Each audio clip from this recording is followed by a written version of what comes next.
Correction de la première activité sur la chute verticale. Donc la situation est simple, on a une balle qui est lâchée d'une hauteur de 2 mètres et qu'on va laisser tomber au fur et à mesure. On va prendre des initiatives suivantes, comme au lycée on fait de la physique du point. On va assimiler chaque position de la balle en un point et ces points, on va leur donner un nom. Donc le premier point, ça va être la position M0 puisque dans le tableau, les positions sont repérées déjà pour m'aider. Donc ainsi de suite, les autres positions, donc on va les appeler M1, M2, M3, M4, M5 et M6 sur le reste de la feuille. On nous demande dans le tableau de repérer les positions Y de chaque point. Donc on fait simplement une lecture. Donc là, il n'y a pas besoin d'utiliser une échelle particulière. On fait directement une lecture. Par exemple, donc le point M0, il est à une position de 2 mètres. Le point M1, en utilisant à peu près, alors si jamais vous avez une valeur qui varie, on se met simplement d'accord pour utiliser les mêmes. Donc moi je vais prendre 1,95 m pour la deuxième position, donc qui s'appelle M1, 1,81 m, 1,56 m, 1,20 m, 0,75 mètres, on va rester en mètres, et 0,20 m. Et on note tout ça dans le tableau. Une fois qu'on a reporté toutes les positions, puisqu'on nous demande dans la deuxième question de représenter les vecteurs vitesse, il faut d'abord déterminer les valeurs des vitesses.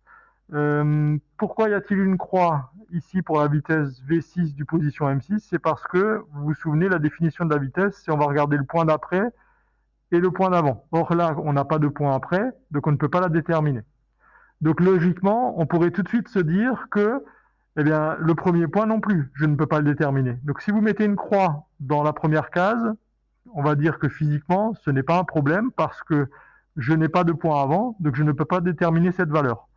On va supposer, on va faire cette hypothèse-là, mais qui n'est pas forcément automatiquement vérifiée, que le premier point correspond vraiment au moment pile où je lâche la balle, donc je vais faire l'hypothèse que j'ai une vitesse nulle au départ. Mais ça, je ne peux pas le montrer par le calcul. Donc les seuls calculs que je vais faire, ce sont ces 5 calculs de vitesse. Je vais en développer un, donc par exemple le calcul de V1, sachant que les autres se feront exactement sur le même principe. Pour le calcul de V1, je vais d'abord utiliser la définition. Donc, la vitesse V1, c'est quoi? C'est la distance entre le point avant et le point après. Donc, ça va être une distance que je vais noter M0, M2. M0 et M2 donc, représente la distance entre les points M0 et M2. Il faut bien comprendre qu'une vitesse, c'est une distance sur une durée. Or, quelle est la durée qui s'est écoulée entre M0 et M2? On nous donne la donnée taux entre chaque point, donc on a 2 taux, 2 fois taux, entre chacun des points. Comment déterminer la distance M0 et M2? On m'a demandé de repérer les positions entre les points, donc on va directement les utiliser. Donc la position M2, elle est à 1,80 m, la position M0, elle est à 2 mètres. Donc quelle est la distance entre M2 et M0? Ça va tout simplement être la différence entre ces deux distances. Donc je vais calculer ça, si je détaille le calcul, en disant que c'est 2 mètres moins 1,80. Je l'ai mis dans ce sens-là pour avoir une vitesse qui est positive. Dites-vous toujours qu'il faut une vitesse positive. Si vous faisiez 1,80 moins 2, vous auriez une valeur négative. Alors pourquoi? Quel sens donner à cette valeur négative? C'est parce que la balle tombe alors que j'ai un axe Y qui est orienté vers le haut. Donc c'est normal, elle va dans l'autre sens, elle serait négative. Mais quand vous calculez la norme, il faut toujours que ce soit positif. La durée, donc taux entre chaque image, c'est 100 millisecondes. Mais 100 millisecondes, moi je veux une vitesse en mètres par seconde, donc je vais devoir convertir les millisecondes en secondes. Et voilà le calcul. Et donc si vous faites le calcul avec ces données-là, vous allez trouver une valeur de 0,95 mètres par seconde. Et c'est cette valeur-là qu'on va retenir pour le premier point. On fait exactement la même chose avec des autres valeurs. Donc attention, cette fois-ci, M2, ça va être le point d'après et le point avant, donc M1, M3. toujours sur deux taux. Donc ça ne va pas changer. Et je l'écris encore une dernière fois, par exemple pour V3. V3, donc le point d'après c'est M4 et le point d'avant c'est M2. Donc on va avoir M2, M4 sur deux taux. Si vous faites tous vos calculs correctement, vous trouvez les valeurs suivantes pour les vitesses. Donc vous avez le modèle pour le premier.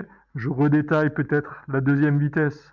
Donc M1, M3, M3 c'est 1,56 et M1 c'est 1,95 la position. Donc je fais la différence entre les deux. Donc 1,95 moins 1,56. Donc j'espère que vous comprenez l'intérêt d'avoir fait cette ligne-là, puisque c'est elle qui va me fournir directement les distances.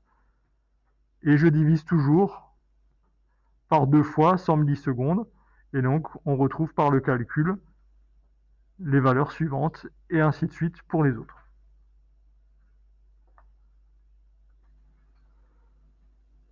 Et donc voici les calculs que vous devez retrouver pour chacune des vitesses. Maintenant que nous avons calculé les normes des vitesses, dans la question 2, on nous demande de représenter les vecteurs vitesses. Donc pour représenter un vecteur, il faut réfléchir sur quatre choses. Une direction, un sens, une origine pour le vecteur et une norme. Donc la norme, on l'a déjà. On vient de faire les calculs, on ne s'est pas embêté pour rien, donc on n'a qu'une information, c'est la norme. Ça va se traduire comment sur le schéma? C'est la longueur du vecteur. Alors comment, avec cette norme, je peux trouver une longueur à mon vecteur? Eh bien, il faut toujours que vous ayez une échelle qui soit fournie lors de la question. Et donc, c'est ce qu'on voit à la question numéro 2. Donc, dans la question numéro 2, on vous demande de représenter les vecteurs vitesse en respectant l'échelle qui est proposée. Donc, on va représenter un vecteur de 1 cm pour 1,5 m par seconde. Donc, on va faire une simple proportionnalité pour donner la longueur de chaque vecteur. Avec l'échelle qui est proposée, donc un vecteur, une vitesse de 0,95 m par seconde doit être représenté par un vecteur de 0,6 cm de long. Alors surtout, n'écrivez jamais égal ici. Hein. Donc, vous voyez, là, j'ai fait une flèche pour dire que la longueur du vecteur, elle doit être la suivante. On trouve 1,3 cm pour la deuxième, 2 cm pour la troisième, 2,7 cm et 3,3 cm pour la dernière. Donc je rappelle que là, c'est simplement l'utilisation de l'échelle qui a été proposée. Hein.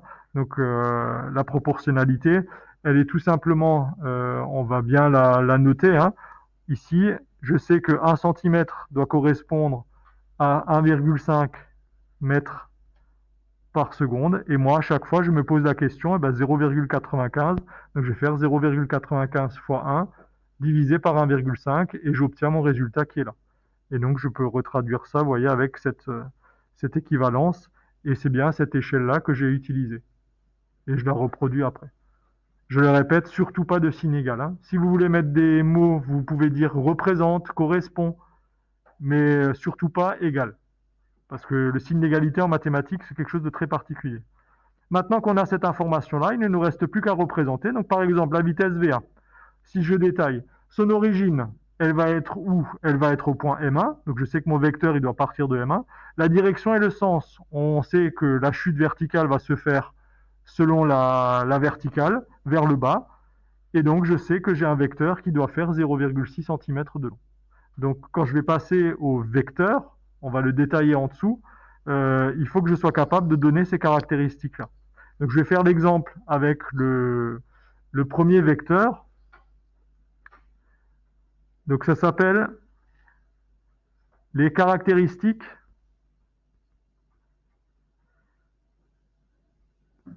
du vecteur. Alors, moi, je vais donner simplement celle du vecteur V1. Sachant que l'idée est la même pour la suite. Alors, souvent en physique, on trace un trait vertical et on fait ensuite 4 tirets pour donner les 4 caractéristiques du vecteur. Donc quand on parle de caractéristiques d'un vecteur, on attend 4 choses. Donc je vais commencer avec l'origine. L'origine du vecteur V1, ça doit être le point M1. La direction, donc c'est une chute verticale, donc elle est selon la verticale. Le sens, c'est vers le bas, puisque l'objet va tomber vers le bas. La norme, alors là faites attention à ce que vous écrivez, la norme du vecteur, elle est bien de 0,95 mètres par seconde. Ça c'est V1, sans la flèche. Et ça, on va le représenter sur notre feuille avec l'échelle qui est fournie par un vecteur de 0,6 cm de long. Donc avec l'échelle fournie. Donc là, j'explique que j'utilise l'échelle qu'on m'a donnée. Et maintenant, je me lance sur la feuille. J'ai fait tous mes calculs, donc j'ai préparé le travail, et je n'ai plus qu'à faire les tracés correctement. Donc je vais les tracer en vert, par exemple, pour respecter le code couleur pour les vecteurs vitesse.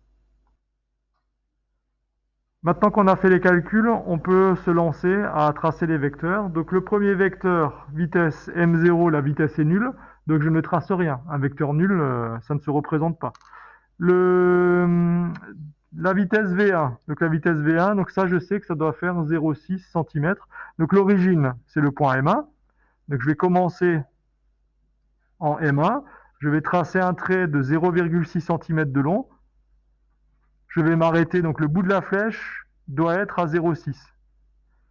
Et je vais le noter donc V1 à côté. Donc voici le vecteur V1.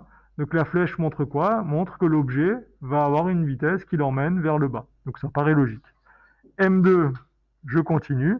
Attention cette fois-ci, donc je respecte les distances que j'ai calculées avant. Donc je fais un trait de 1,3 cm de long et j'ai V2. Et je fais le même travail pour tous les autres vecteurs et je descends au fur et à mesure.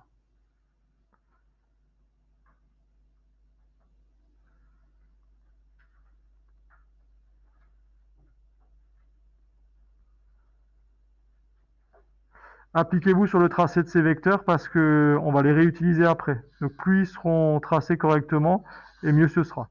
Donc il vaut mieux vérifier 2 fois que tout va bien.